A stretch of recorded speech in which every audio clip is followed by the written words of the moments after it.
দিল্লি এবং গোটা ভারতবর্ষের পাড়ায় পাড়ায়, ভারতবর্ষের জেলায় জেলায়, বিভিন্ন অঞ্চলে অঞ্চলে মুসলমানদের হাজার বছরের ইতিহাস এবং ঐতিহ্যের, কৃতজ্ঞতার, সেই সকল নিয়ামতের এবং মুসলমানদের অবদানের নানা ধরনের তোমাদের স্মৃতি স্মারক আজও পর্যন্ত দাঁড়িয়ে আছে। ভারতের মুসলমানদের দুর্দিনে বাংলাদেশের মুসলমানদের তাদের পাশে দাঁড়াবার দায়িত্ব আছে না নাই? এই মুসলমানদেরকে যদি তারা হেয় প্রতিপন্ন করার চেষ্টা করে, এই মুসলমানদেরকে যদি তারা অপমান করার চেষ্টা করে, ভারতকে এর চরম মাসুল দিতে হবে ইনশাআল্লাহ। ইনশাআল্লাহ ভারতে মুসলমানদের নিধন, মুসলমানদের উপর নির্যাতন, জুলুম, অত্যাচারের প্রত্যেকটা বিষয়ে আমরা বাংলাদেশের মুসলমানরা তাদের সাহস যোগাবো। ভারত যদি এইভাবেই অব্যাহতভাবে মুসলমানদের উপর নির্যাতন অব্যাহত রাখে, সেদিন বেশি দূরে নয় যেদিন ভারত ভেঙে খান খান হয়ে যাবে ইনশাআল্লাহ। ভারতের 40 কোটি মুসলমান, বাংলাদেশে 20 কোটি মুসলমান, পাকিস্তানের 20 কোটি মুসলমান সহ গোটা ভারতবর্ষে প্রায় 100 কোটি মুসলমান বসবাস করে। এখন তোমরা সেই ভারতে মুসলমানদেরকে নানাভাবে কোণঠাসা করার, নির্মূল করার পায়তারা চালাচ্ছে। কথা বলেন ঠিক না বেঠিক? তারা বাবরি মসজিদ শহীদ করে ক্ষান্ত হয় নাই, সেখানে তারা রাম মন্দির নির্মাণ করেছে। মুহতারাম হাজিরিন, বাংলাদেশের মুসলমানরা বাবরি মসজিদ শহীদ করার পরেও চুপ থাকে নাই, ভারতের মুসলমানদের পাশে তারা দাঁড়িয়েছিল। আজও ওয়াকফ বিলকে কেন্দ্র করে, বিতর্কিত ওয়াকফ বিলকে কেন্দ্র করে গোটা ভারত জুড়ে মুসলমানরা ফুঁসে উঠেছে। এই পরিস্থিতিতে ঐতিহাসিক দায়িত্ব অর্পিত হয় প্রতিবেশী দেশ হিসেবে বাংলাদেশের মুসলমানদের উপর। আমরা যখন দেখেন শাপলা চত্বরে যখন মুসলমানদেরকে শহীদ করা হয়, কলকাতায় লক্ষ লক্ষ মুসলমানরা ঐক্যবদ্ধ হয়ে শাপলা চত্বরের হত্যাকাণ্ডের প্রতিবাদ করেছিল। আমাদের দুর্দিনে ভারতের মুসলমানরা আমাদের পাশে দাঁড়িয়েছে।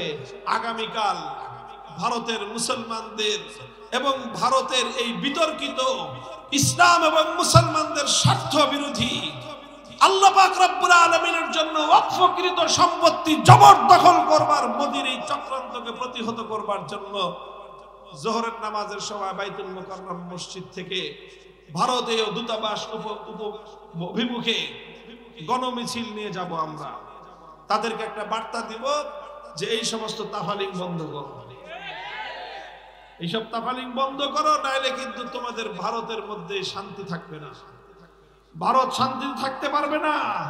মুসলমানদের ঘরে ঘরে অশান্তির আগুন জ্বালায় তোমরা শান্তিতে থাকবা, এটা কোশ্চেন গেলেও হতে পারে না। প্রতিবেশীর ঘরে আগুন জ্বালায় পাশের ঘরে শান্তিতে থাকা যায়? বলেন, আপনার পাশের ঘরে আগুন জ্বলতেছে, আপনি ঘুমাইতে পারবেন?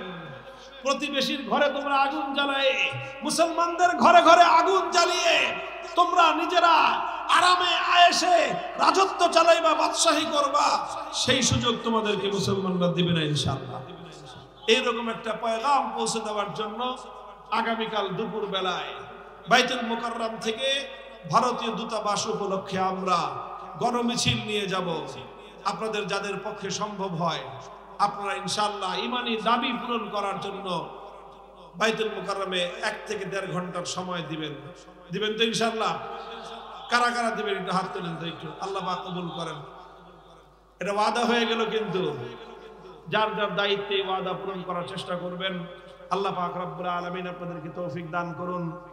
আমি আবারও আমার ভাই, আমার বন্ধুবর মরহুম হযরত মাওলানা মুফতি মুফিজুল ইসলাম রহমতুল্লাহ আলাইহির রূহের মাগফিরাত কামনা করে এবং তার পরিবার পরিজন যারা আছে তারা যেন তাদের এই পিতার রেখে যাওয়া আমানতকে আদর্শ, আর ওই দেশে মুসলমানদের শত শত বৎসরের ঐতিহ্য ওয়াকফুলিল্লাহ, মুসলমানরা তাদের ব্যক্তিগত সম্পত্তি আল্লাহর জন্য ওয়াকফ করে দেয়, যেটা ধর্মের কাজ হবে, মসজিদের কাজ হবে, মাদ্রাসার কাজ হবে, ঈদগাহের কাজ হবে, কবরস্থানের কাজ হবে।